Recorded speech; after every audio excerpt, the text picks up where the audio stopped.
There are moments in life that change everything. Moments when you know, deep inside, that you've crossed a line and can never go back. For me, it started innocently enough, just a fleeting glance, a casual conversation, a simple smile. But that smile, it ignited something inside me, something that I tried to bury but couldn't. Matt, my stepson's best friend, became something I didn't expect. And as the days passed, the line between right and wrong blurred into something I wasn't sure I could control. But it wasn't just a kiss that would tear my life apart. It was everything that came after. The desire. The guilt. The secret I could no longer keep hidden. Thank you, my dear viewers and listeners, for your constant support.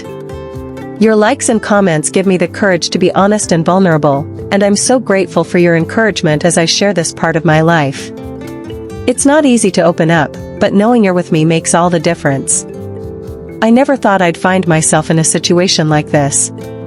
But here I am, sitting alone in my room, the quiet hum of the house around me, and all I can think about is him.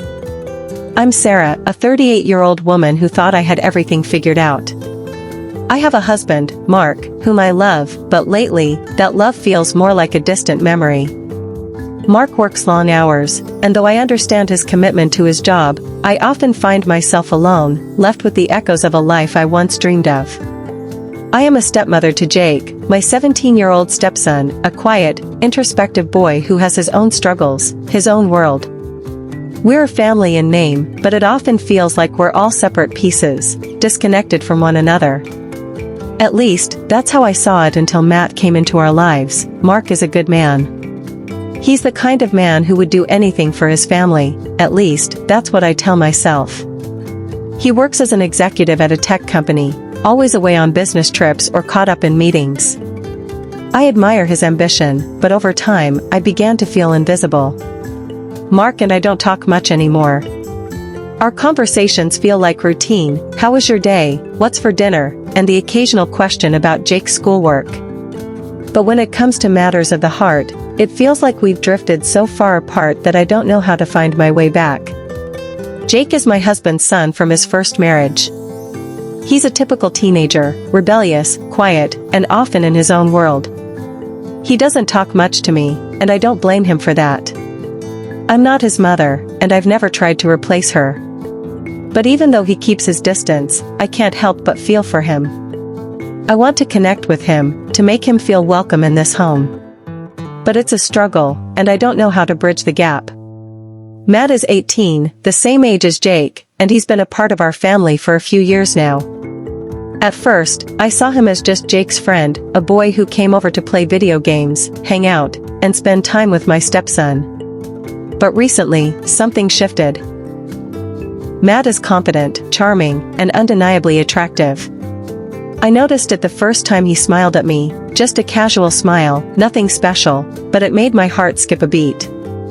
It wasn't until he started coming over more often that I began to feel something else, a fluttering, a longing that I couldn't quite name. The connection between us grew, subtle at first, but impossible to ignore. The first time Matt came over, I barely noticed him. Sure, he was polite, made small talk, and greeted me with a nod, but that was it. I didn't think much of it.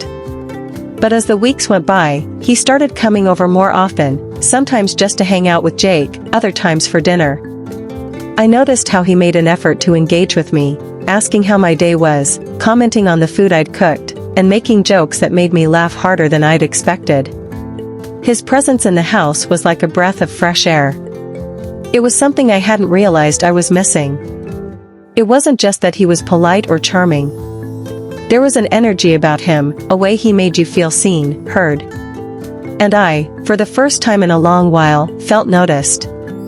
It wasn't that I was starved for attention, but it had been so long since someone looked at me the way Matt did, like I mattered, like I was worth something.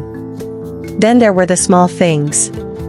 The way he leaned in just a little too close when he spoke to me, the way his hand brushed mine when he passed me the salt at the dinner table, the way his eyes lingered a little longer than necessary. I didn't want to acknowledge it at first. I told myself it was all in my head. But I couldn't deny the pull between us, and it terrified me. One evening, Mark was on another one of his business trips, and Jake was off at a friend's house. Matt was over, as usual.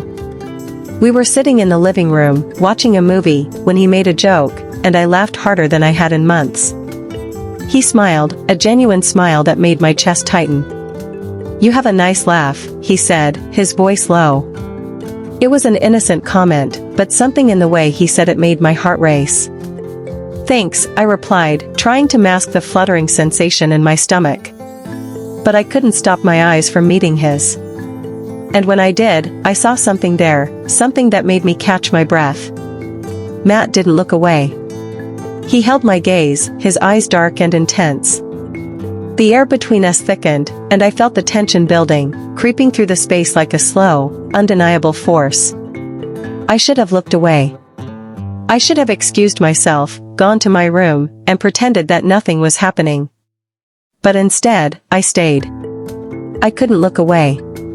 It felt like time had stopped, and all that mattered in that moment was the electric connection between us. The moment was brief, but it felt like it lasted an eternity. Matt leaned forward, his face inches from mine. My heart pounded in my chest, and I could feel the heat of his breath on my skin. I didn't move. I didn't speak. And then, just like that, his lips brushed against mine, a soft, hesitant kiss that took me completely by surprise. At first, I froze, the shock of it almost too much to process. But then, something inside me shifted. A wave of desire crashed over me, and before I could stop myself, I kissed him back. It wasn't wild or desperate. It was tender, full of the unspoken feelings that had been building up inside me for weeks. When we finally pulled away, my mind was racing, my heart pounding in my ears. I looked at Matt, and for the first time, I saw something in his eyes that I hadn't seen before, something dark, something real. "I shouldn't have done that," I whispered, my voice trembling. Matt didn't say anything at first. He just looked at me, his expression unreadable. And then, with a sigh, he reached out and brushed a strand of hair from my face. "You're not the only one," he said softly. That kiss changed everything. The guilt hit me hard, suffocating me with its weight. What had I done? I was married, for God's sake. I had a family. This was wrong, so wrong. But the part of me that felt alive again, the part that had been dormant for so long, refused to go back to how things were before. Matt had ignited something inside me, and I couldn't put the flame out. I tried to convince myself it was just a mistake, a moment of weakness. But deep down, I knew it was more than that. I couldn't stop thinking about him, couldn't stop replaying that kiss in my mind.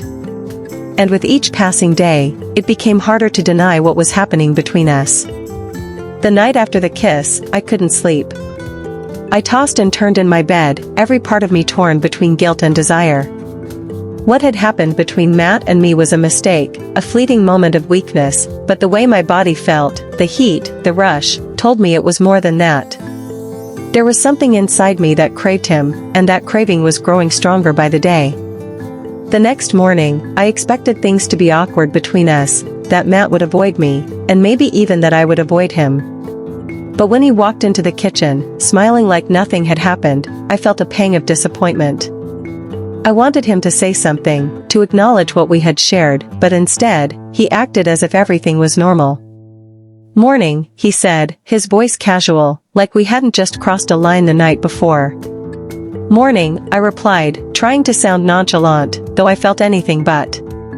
My heart was beating faster than it should have been. I tried to focus on making breakfast, but I couldn't stop thinking about him standing there, so close, so easy to reach.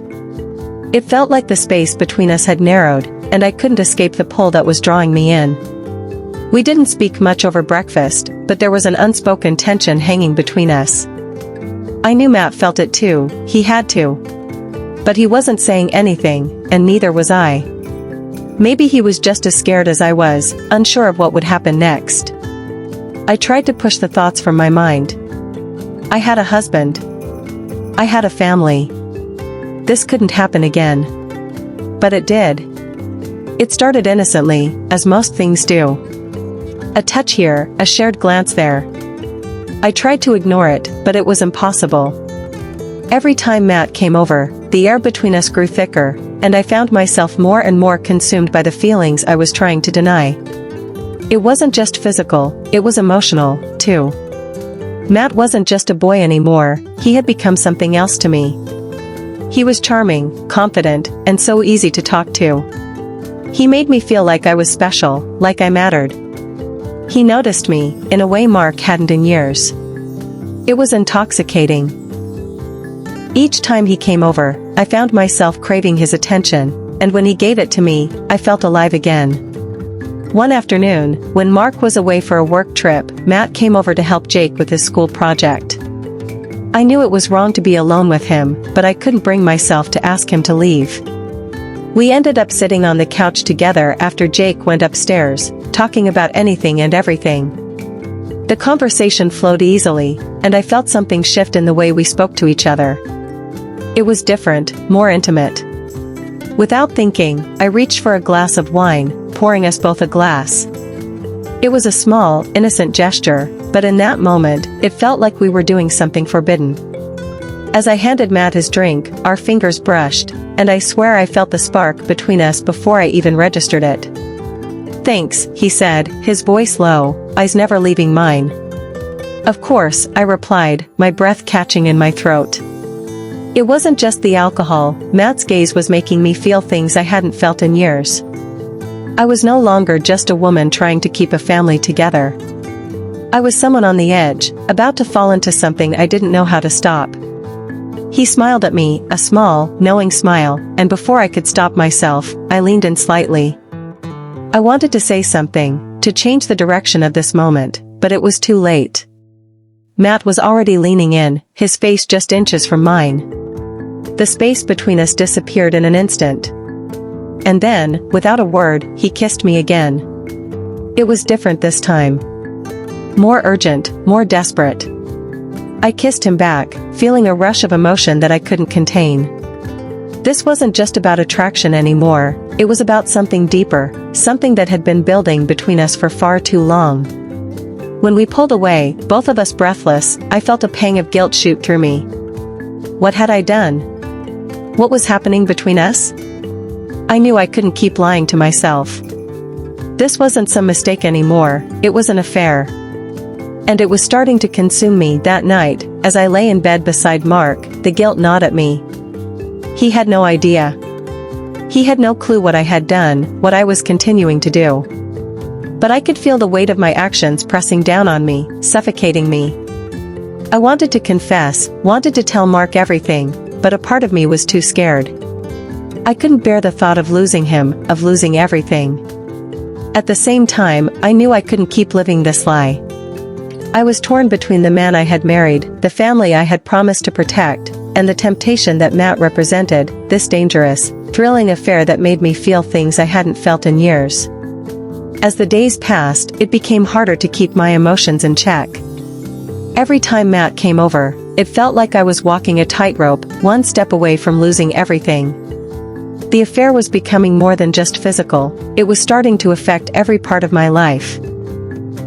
I began to pull away from Mark emotionally, no longer able to pretend that everything was fine. Mark noticed, of course. He began to ask questions, little things like why I was so distant, why I seemed distracted. But I always had an excuse, always found a way to explain it away. He didn't know that I was spending every spare moment thinking about Matt, that I was lying to him about where my heart truly was. One evening, as Matt and I sat on the couch again, I couldn't take it anymore. I wanted to end things, to tell him it was wrong, that I couldn't keep doing this. But as I looked into his eyes, I saw something I hadn't seen before. "Are you okay?" Matt asked, his voice soft, as if he could sense the turmoil inside me. I looked at him, at this boy who had become so much more than just my stepson's friend, and for the first time, I realized something. I couldn't walk away. I couldn't let go of what had started between us. "I don't know if I can do this anymore," I whispered, my voice trembling. Matt's gaze softened, but his hand found mine, and I didn't pull away. He didn't say anything, he didn't need to. I knew what we were doing was wrong, but in that moment, I couldn't bring myself to stop. I can't stop thinking about you, I admitted, my voice barely above a whisper. He didn't look surprised. Instead, he squeezed my hand gently. You don't have to. And just like that, everything that had been building between us, all the unspoken feelings, came rushing to the surface. I didn't know how to stop it, and maybe, just maybe, I didn't want to.